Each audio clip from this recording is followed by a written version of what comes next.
Community, community, what is up? It is your boy, the Bearded Wonder, coming to you from taking to you by the Black and Business Podcast. Of course, you can find us on a multitude of social media platforms, like on Facebook. Look us up by the search bar, Facebook, Black and Business Podcast. You find us on Instagram, Black_in_business on IG, or on our webpage, www.blackandbusinesspodcast.com. And of course, through email, blackandbusinesspodcast@gmail.com. And of course, again, this is your boy, the Bearded Wonder. And I have to give a couple of disclaimers. Disclaimer number one, the intro was brought to you by the Notorious B.I.G. featuring Eminem. The song was dead wrong. We do not own the rights to said music, so please don't copyright us, YouTube. No kicking our door and shit like that, because we don't have time. That's this particular episode or series of episodes may induce emotions that you may not be ready to deal with or cannot deal with currently, and that is perfectly okay. You can always come back after this archive because this particular episode can and probably will get intense. So I will say expect the unexpected. Also, I have in store for you the first simulcast. If you take a look, if you're on YouTube right now, take a look in the comments. You can find the YouTube connect there. I'm sorry, the IG connect there. So I will be simulcasting from Instagram about halfway through the stream. I will cue you when it's time to go on to Instagram. I'm going to jump right in. This is an episode that I've been gearing up for. It's the 10th episode of Taking Notes. So it's my 10th page of taking notes. And this one is I kind of got to get it out the way now for the simple fact for a lot of people that don't have a lot of family or aren't very close with their family. So it tends to be a little bit rougher for those individuals. I happen to fall into that category, and I will get into that story in just a moment. And I'm going to talk to you, of course, about grief. I don't know if you got a chance to read any of the description of this particular episode, but I'm going to talk about grief and what it's done to me personally, how it's changed my view on people, on life, interact with folks. I have a whole lot of different nuances that I've discovered while dealing with grief, and yeah, it's going to be an intense one, so hang on for the ride. I hope you have some Kleenex nearby. I do and I don't at the same time, because, well, if I wasn't a Bearded Wonder, then I wouldn't be me, to be honest. Anyway, I'm going to start my story back in early 2017. My mom happened to go to the doctor. It was more or less a routine checkup, but she had been complaining about, minor back aches and back pains. So she wanted to go get it checked. They were kind of persistent. And she went to go get it checked out. And, the doctor was like, yeah, a little bit of arthritis is setting in. You're getting a little older. You had bad accidents. Your health wasn't always great, that kind of thing. So a week or so went on, and she was still having these persistent back pains. So she went back. She said, look, I really need to, I think I need an x-ray or MRI or something. Something's going on with my back that's just really abnormal. So she goes back, and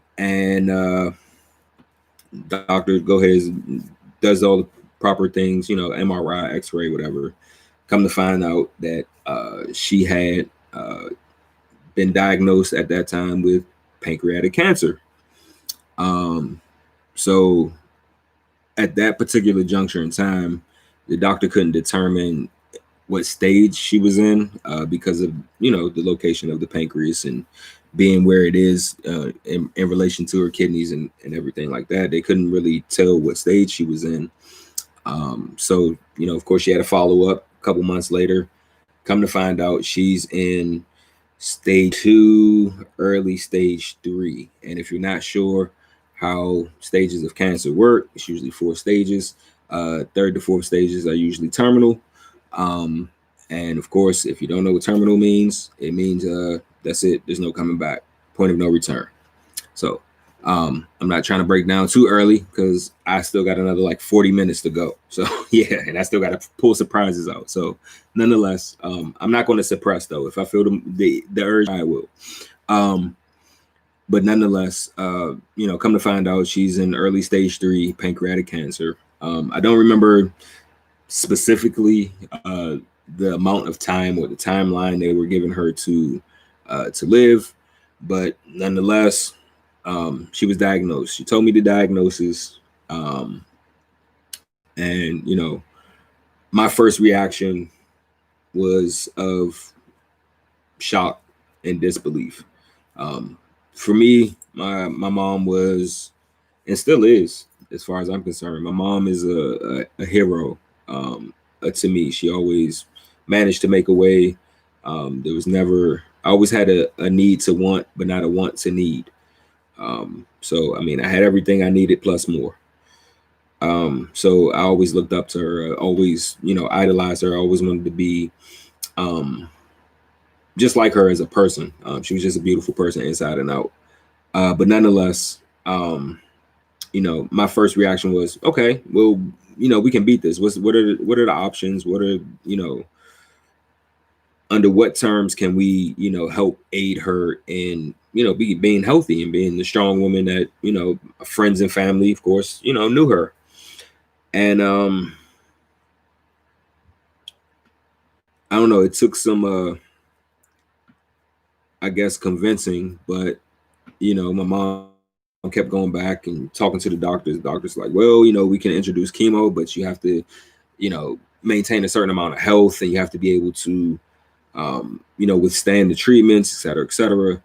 And mind you, this is again 2017. At this point, it's about this time of the year in 2017 where we find out the final, you know, the diagnosis being stage 2.5, early 3. And I'm like, well, you know, we can get you to where they need you to get, you know, we do the exercises, work it out, you know, that kind of thing. And I was really just trying to be supportive of her, of course, naturally, because if the shoe were on the other foot, no question asked. I already know what that outcome would have been. Nonetheless, we do everything we can. You know, we take her out to eat. You know, we get her a high protein diet. We start, you know, exercising. We go on short walks. You know, that kind of thing, just as much as she can handle. And you know, she got to wait, and we end up going, you know, in for, you know, chemotherapy. So she of course asked me to go with her, and I was not her only support, but within that, I was probably her strongest support. And I felt as though that she felt if she is going to pull this recovery off, it's going to be because, you know, she had me by her and encouraging her, because she would have done the same for me. But nonetheless, my mom got up to wait. We went to, you know, a couple of chemo sessions. She usually left very drained.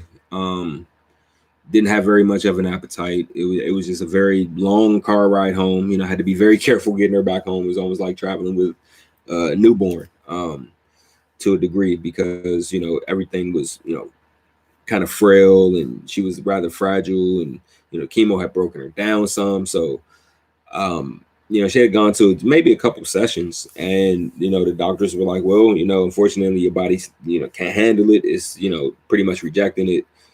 So we just, you know, kind of got to ride this thing out, and, you know, we'll have you on, you know, constant oncology, you know, appointments, and we'll get blood drawn, and, you know, we'll see what the stages are. Has it progressed? Has it regressed? Et cetera, et cetera. So the year rolls over, roughly 2018, and my mom had fallen. She had gotten out of bed and like kind of lost the equilibrium, and just boom, she had fallen. All right, I wasn't here. I was, you know, at work or whatever, and I remember her, you know, calling me and saying, I'm in a lot of pain. I'm really sore. I might need to go to the hospital when you get off from work. You know, you mind taking me, you know, to go get checked? And I was, yeah, no problem. I got you. I'll go take you, go get checked. Take her to go get checked. And of course, her charts have everything on there from being diagnosed with pancreatic cancer or the like. And of course, to stay within their scope of practice, the doctors ran blood tests. They of course took her for an MRI and kind of wanted to see how far her cancer had progressed or regressed, for that matter. And come to find out, 2018, beginning of the year, about she was diagnosed. Her diagnosis had moved up to stage 4. She's in it's terminal. It's just really a matter of time. At this point, the doctors had given her a timetable of 6 months to a year, maybe.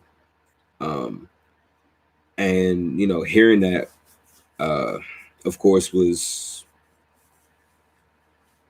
a shock as well. I almost felt numb because I was in such disbelief and denial.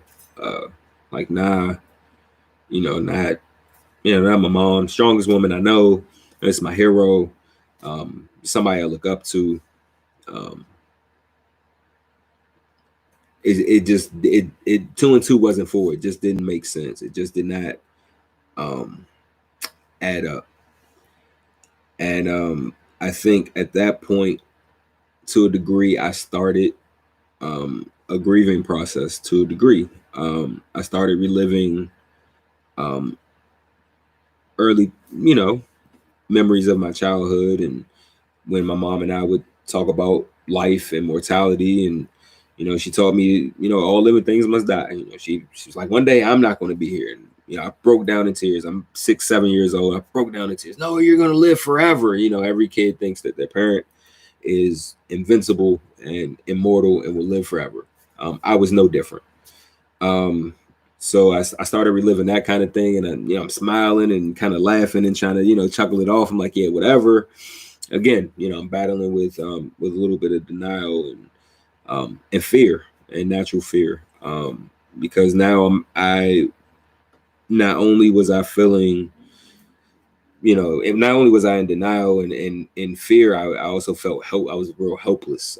Felt very helpless. I didn't know what to do, or if there's anything I could do. So, my first move was being encouraging. Hey, mom, look, we're gonna pull through this. I got you. I have your back. We'll get through this together. It's a team, effort. We got this. We'll get through this.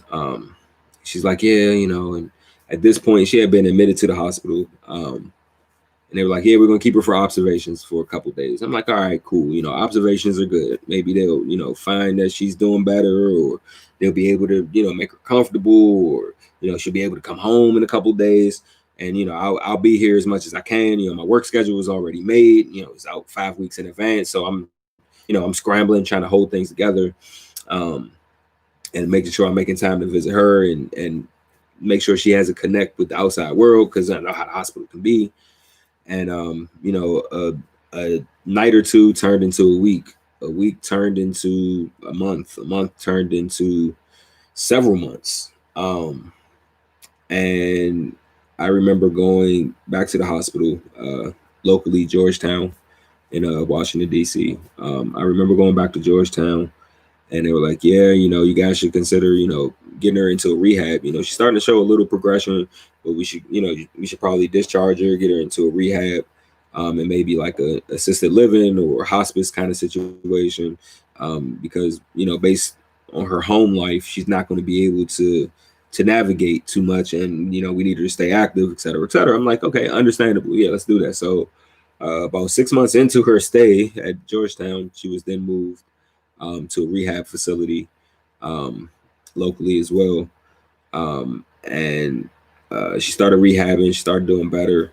And then she was released to another rehab, of course, locally, a little closer to home. And, she rehabbed there for a few months, and then she was let go. She was discharged and, allowed to come home. That was about midway through the year. That was June of 2018. So 2018, middle of the year. At this point, I'm starting to like freak out, because I'm now hearing echoes of 6 months to a year, 6 months to a year. And of course, I'm still thinking, you know, my mom's invincible. She's immortal. She's not going to leave me. We're going to fight this. We're going to beat this fucking disease. It's nothing. Like, we got this. We have longevity in our family. Like, it's no way in the world she's going to succumb to some bullshit like cancer. Again, in denial, just completely fighting the notion that, you know, there's a possibility I won't have, you know, my only parent. So, you know, it's June, and it's about mid-month. Ironically, it's literally the middle of the year. It's about mid-month of the year. I get up to go to work. And ironically, the day before I go to work this day, my mom was released from the rehab. So we let her, you know, go home. She got home. So we go out to eat. We just have, you know, time out, and we're talking and laughing and just having a good time. Nothing out of the normal, or, you know, out of any, it was nothing abnormal about that whole setup. It was like, all right, cool. It's a good time. She's like, I know you got to work tomorrow, but let's, you know, kind of hang out tonight a little bit and just, you know, have fun and enjoy each other. I'm like, yeah, sure. You know, I'm not thinking anything of it. Of course, I'm elated because my mom's home. You know, I get a chance to spend a little more time with her. As soon as I get home from work, you know, that's my number one support is right there. I'm her number one fan. You know, we're working off of each other, synergizing, trying to beat this thing. You know, the next day, I you know, I get up, and I'm like, hey, Mom, you know, have a good day. You know, good thing I got an early day today, so I'll be home, you know, relatively early. And, you know, I see you, you know, when I get home. She's like, all right, you know, have a good day, love. And, you know, I love you, you know, be safe. And that was her usual spiel, and told her the same thing. I loved her. If she needed anything, call me. Not a problem. You know, I'm an answer. You know, worst case scenario, if you got to call my job, if I don't answer myself, then so be it. But I got you. As soon as your number pops up, I'm answering. Especially considering the circumstances. And of course, I let my job know of what was going on. But nonetheless, the next day I get up, I go to work, and nonetheless, I get up the next day, I go to work, and I'm unceremoniously relieved of my duties. I'm let go of my job. It was very stable. When our name said employment place, because they don't deserve my time of day or night for that matter. So fucking, and I was like, nah, you know, I lost my job. I called my mom, like, hey, I'm on my way home. She's like, what's wrong? Are you sick? Are you okay? You know, what's up? You know, she's really concerned. I was like, well, you know, I'll talk to you when I get there. Just, you know, give me some time. I'll see you in a bit. So I remember driving home in complete silence. I'm like, what's my next move? What am I going to do? You know, now my mom's home. Perfect. You know, I can spend more time. You know, she and I can, you know, kind of kick the bobo. I'll find some, you know, some work or something to do, you know, while she, you know, maybe during the day, something short, temp, maybe 4 hours a day or so. Just something to keep a little extra cash flow in the house, you know, that kind of thing. And you know, I come home and, you know, I'm like, Mom, you know, I lost my job. She's like, oh my God, you know, I'm so sorry. You know, I can't believe this happened, you know, this happened to you. I said, well, good thing is though, I get more time with you, you know. So I put a positive spin on it, and we laughed about it a little bit. And of course, you know, we sat and we talked. And you know, of course, it being my best friend, and if anybody that knows me knows, I actively partake, and that was no different with my mom, because she was, you know, she was just cool like that. She was super chill, and we got a chance to imbibe and talk and enjoy each other. That year, of course, 2018, that was my the year of my 38th birthday. Mom wasn't really feeling too good on my birthday, but she she made it special.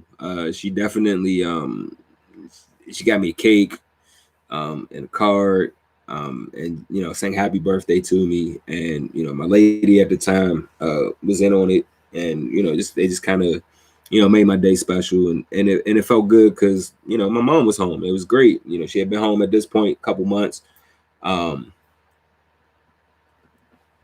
And you know, it was a good feeling. It was really truly a celebration. And then that night I actually was going to my first ever comedy open mic. It was my first night ever performing open mic, and I'm like, damn, you know, my mom can't go.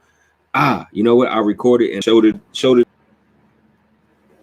and you know, it was a cool thing. It was cool feeling. but I got a chance to show her that. Nonetheless, I get back. She's good. Everything had been okay. She had a okay night. Then later on in that night, she woke up like 4 o'clock in the morning. She called me. I got up, went to the next room. She's like, I can't sleep. I just can't stay asleep. I'm just not comfortable. So okay, what can I really sure? So I go back in my room and I grab my stash box and I come sit on the foot of her bed and I roll a J and I'm like, here, this is a help. I know that it'll help you relax and get you back to sleep, that kind of thing. I just want to make sure that you're comfortable and as comfortable as you can be. She's like, yeah, I appreciate it. So I sat there, I let her smoke. She's trying to pass me the J. I'm like, no, man, that's yours. You smoke as much or as little as you want. I'm just here to just, sit with you, and that way you don't feel like you're alone or that I'm not here for you. Because of course I am right here. I'm in the next room over. And of course, backtracking just a little bit, like I said earlier, she had a support system, but I was the strongest part of that to a degree. Her significant other decided to kind of bail shortly after she went into the hospital at the beginning of 2018. So I was pretty much taking care of her while I was working up until I lost my job. So back to the matter at hand. So fast forwarding back to August roughly. And she not being able to sleep, so I was like rolling her random night J's, 3-4 o'clock in the morning, which was okay because I wasn't working. I was doing some third-party delivery. Again, I won't name stuff like that because I don't get paid for that shit. So I was doing third-party delivery, so it was a little easier for me to get away and set my schedule, kind of around her. So September of that year, she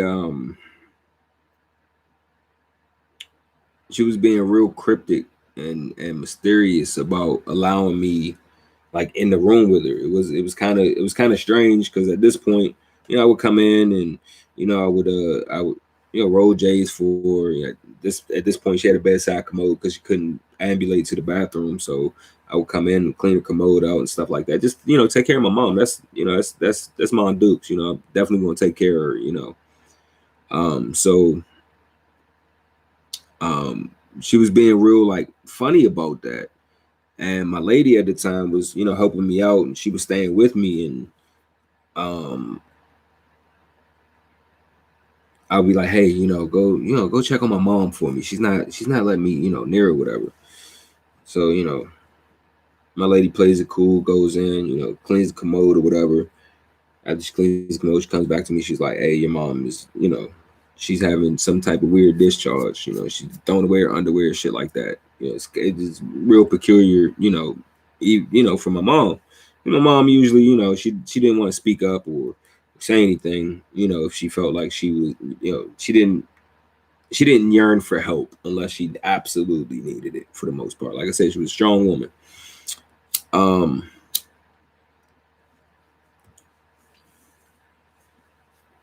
So I go into the room and I'm like, hey, what's going on?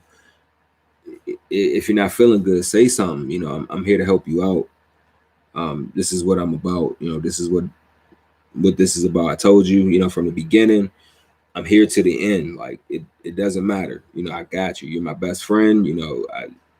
I love you. You're my mom. You brought me onto this earth, and I'll be damned if I'm gonna abandon you at any given time because you wouldn't do that to me. You haven't done that to me. So it was one of those things where I kind of got upset, and I'm still dealing with this whole denial of her being in stage 4 of pancreatic cancer, and needless to say, I had to kind of pull a fast one. The next day, I got up, got my lady up at the time. I'm like, hey, look, I'm gonna pull a fast one. We're gonna take mom to Dunkin' Donuts, and then we're gonna ride out to the hospital and get her checked out. Had to pull a fast one. So, we go to Dunkin', I let mom, hey, let's go get, hot chocolate, coffee, whatever you want to get. Let's go. Breakfast on me. I'm hitting Dunkin'. let's go. We all riding out. Get in the car, we go to Dunkin'. And I can remember this as clear as yesterday. It's clear as 5 minutes ago at this point. Um, we left Dunkin', we left the little drive-thru. I went to the furthest Dunkin' I could go without making it like weird, if that made sense. So I go out, we ride to the Dunkin', we leave the Dunkin', we're riding back close to our neighborhood, but not close enough to be in our neighborhood. And my mom's just looking out the window, not saying anything about it. So I kept going. I'm still driving, and we're heading in the direction of the hospital. And even when we get closer, she doesn't say anything. Like I'm looking over at the passenger seat, like, come on, this is kind of strange. And I'm looking, in the mirror at my lady at the time, like, what's up with this shit? Like, she would normally say something like, we passed the house a long time ago, but she's not saying anything. She's kind of enjoying the weather. Nice day. So we get to the hospital, and she's sitting, and we waiting for a good little minute, and so they admit her. After like maybe 2 or 3 hours, they admit her. Get her into a room. She gets comfortable.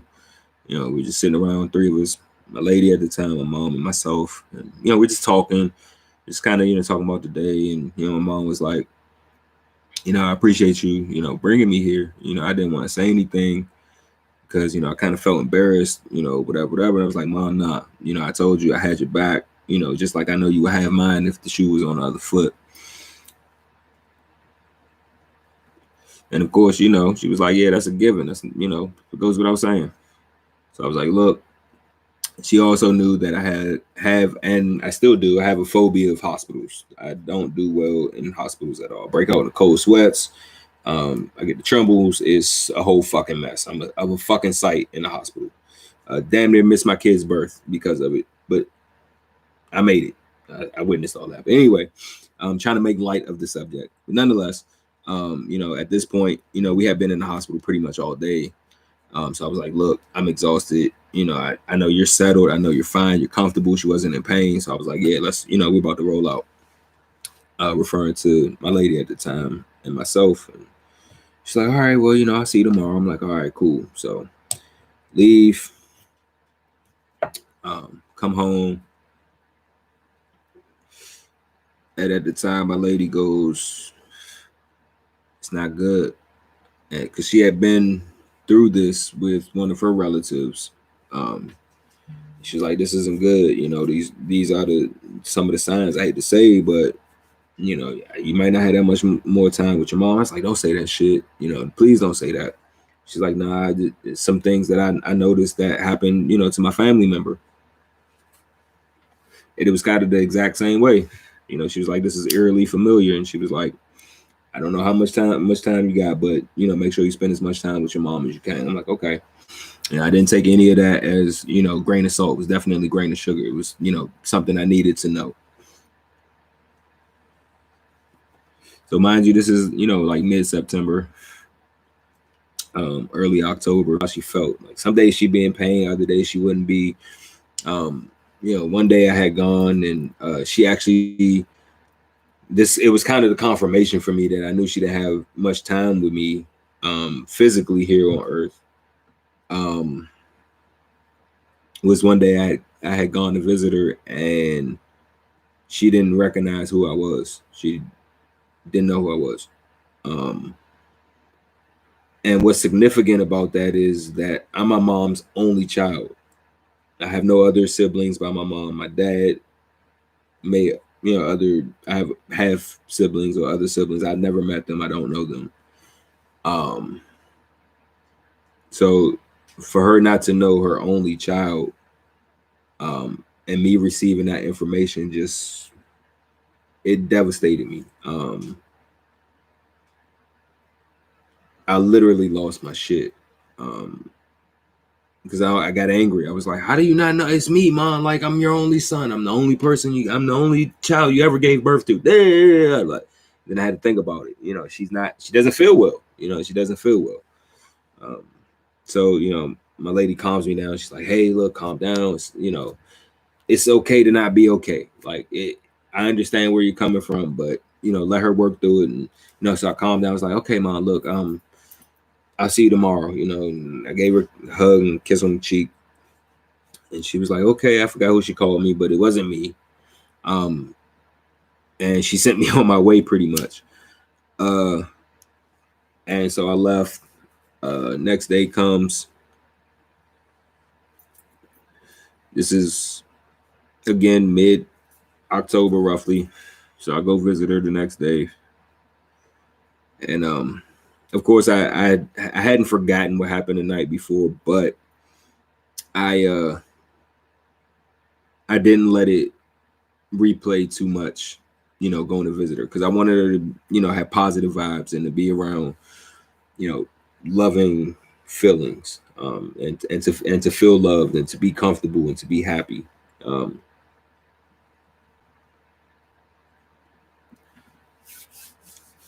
So I get there the next day and I'm talking to, you know, the nurses, and they're like, hey, might want to consider moving her to hospice.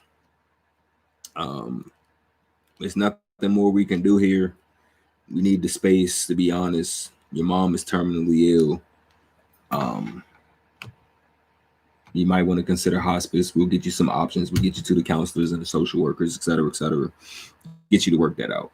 So between my aunt, my granddad, myself, you know, find different hospice care for my mom. So we find one close to home, and we get her in the hospice. I'm gonna get IG started. So if you're on the YouTube, go ahead and switch over to IG. IG is in the comment section on YouTube. I'm about to do a simulcast because I have a guest that's going to come on. That's my surprise to help with that, and I'll introduce her in a little bit. But anyway, nonetheless, going live on IG. But anyway, nonetheless, Mon Dukes was you know, she was in pretty bad shape at this point. So, you know, we get her, you know, prepped for hospice care and that kind of thing. And so we had gone to I'd gone to visit her. One of my best friends from the Virgin Islands had been on the States.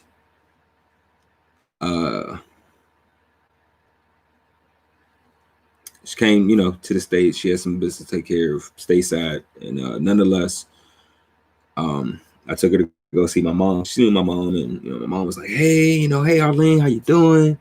Hope everything's good with you." You know, had good conversation. It was a Redskin game on at the time. I sat, watched the game. You know, really watched the whole game with her. The Skins, of course, got drug up and down the field as per the usual. There, especially during that time. And nonetheless, we got a chance, you know, to watch the game. And after the game ended, you know, shortly thereafter, we ended up rolling out. And before I left, you know, my mom gave my best friend, you know, her hugs and kisses, wished her safe travels, and you know, she hoped to see her soon. Gave my lady at the time a hug, was like, hey, keep an eye on him, you know, make sure he's good, that kind of thing. Like, all right.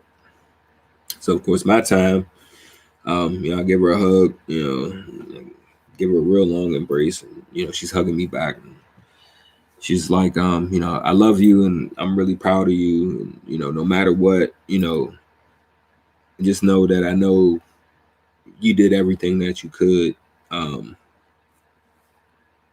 for me and for us and for our family.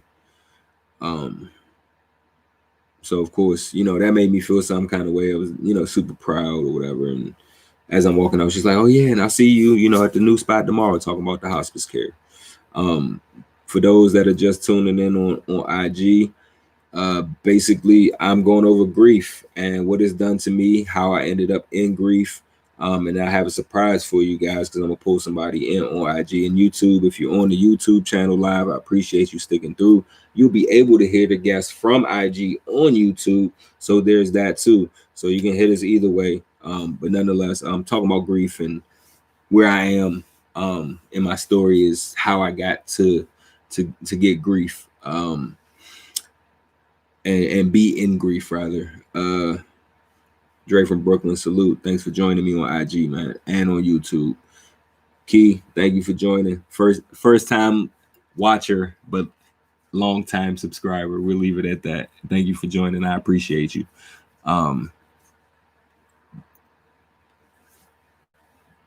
Okay, back to the story at hand. Nonetheless, she told me she was proud of me, and she was going to the hospice spot the next day. I'm like, all right, cool. So, I'm like, all right, benefits are is that she's going to be closer to the house.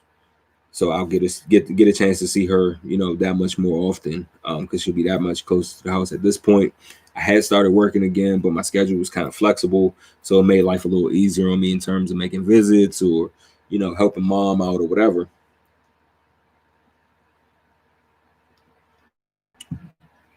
And of course, the next day comes and, she's in a new spot.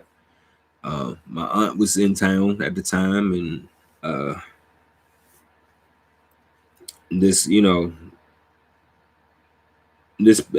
was in town at the time, and she was basically, liaising for my mom, and just basically, being family, giving love and support where she could, and was helping the best that she could. And, so she let me know, hey, look, your mom's in hospice or whatever. She's comfortable. Come see her when you can, when you get off work or whatever. So, I found out she was good. I was like, all right, cool. I was like, can I talk to her? She's like, oh, well, she's asleep. And, it sounded like she had a little distress, in her voice. I didn't, really think much of it. So I'm like, okay, well, I'll come through when I get off. And she's like, all right, well, I may see you later. I may or may not be here because I've been here all day, et cetera, et cetera. I'm like, okay, understood. Or I'll be here all day because it was kind of early, but I had to go to work. So I get off, go straight, to hospice. And I get there. And my mom's awake. And I'm like, hey, shorty, what's up? Hey, how you doing? And she just turned and she looked at me. And I'm like, Ma? And she had a very, plain expression on her face. Like, it wasn't like she didn't know who I was, because she did, or at least it appeared that way. But she just kind of looked at me, and then she looked away, like in the direction of the TV. And I'm like, what? And I'm like, Mom. And she turned, she kind of looked at me, looked away again. Not making sense. So that time, the charge nurse had come in, and she spoke to me. It was like, I'm charge nurse, taking over for your mom for the night, looking out for her, et cetera, et cetera. They told me that you'd be coming. I'm assuming you're Doug, you're her son. I said, yeah, I'm her son. Introduced myself, shook hands and all that good stuff. And, charge nurse was like, well, your mom hasn't been verbal all day. So what do you mean she hasn't been verbal all day? And she hasn't said anything all day. She hasn't said good morning. She hasn't spoken. She hasn't smiled. Her facial expression, and what you see now is what she's had all day. And I, of course, found that even more hard to believe, because this was someone that was very expressive. So I couldn't get it mentally. Like, I just couldn't, in denial, just couldn't wrap my mind around the fact that, she wasn't being expressive. She wasn't saying anything. So I was like, okay. I was like, well, what to do? Because I didn't know what to do at this point. And charge nurse was like, oh, keep talking to her. Play music if you want to. He was like, basically, I don't know if she's going to respond, or, do anything and everything you can to stimulate her, to try to get her to talk. I was like, okay. So I go into my bag of tricks. First thing I think, my mom was a crossword puzzle whiz. She loved them. So I pull out a crossword puzzle on my phone. I'm like, hey, what's a 4-letter word for geek? And I think it was nerd or something. It was a real easy one, but I was trying to get her to talk, and she just looked at me and then turned and looked back in the direction of the television. So it just didn't. Again, it just wasn't adding up. So nonetheless, at this point, she had been nonverbal for an entire 24 hours. Because the following day, still the same thing. Actually, she slept a little more that time.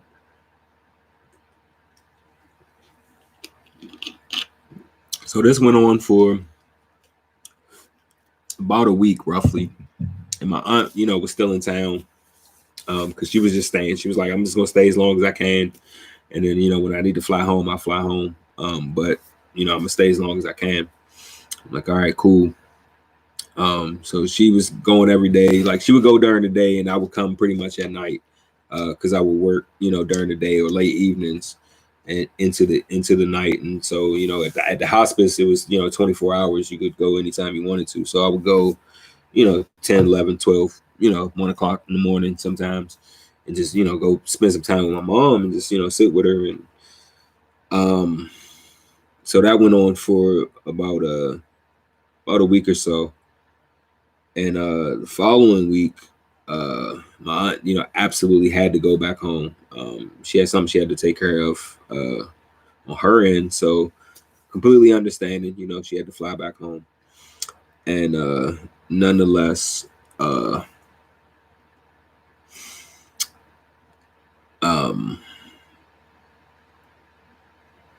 that week of November in 2018 was a rough week because that Monday is when the nurses told me to get as much family around her as possible. She doesn't have much time left. And I didn't know what that meant.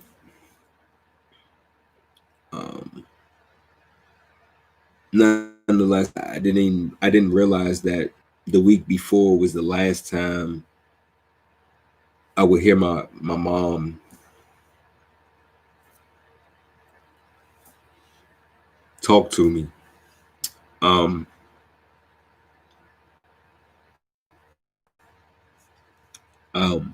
It is, as far as I'm concerned.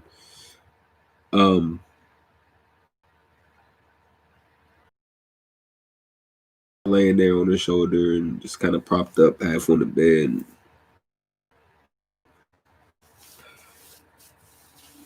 I was getting up and I said, all right, Ma,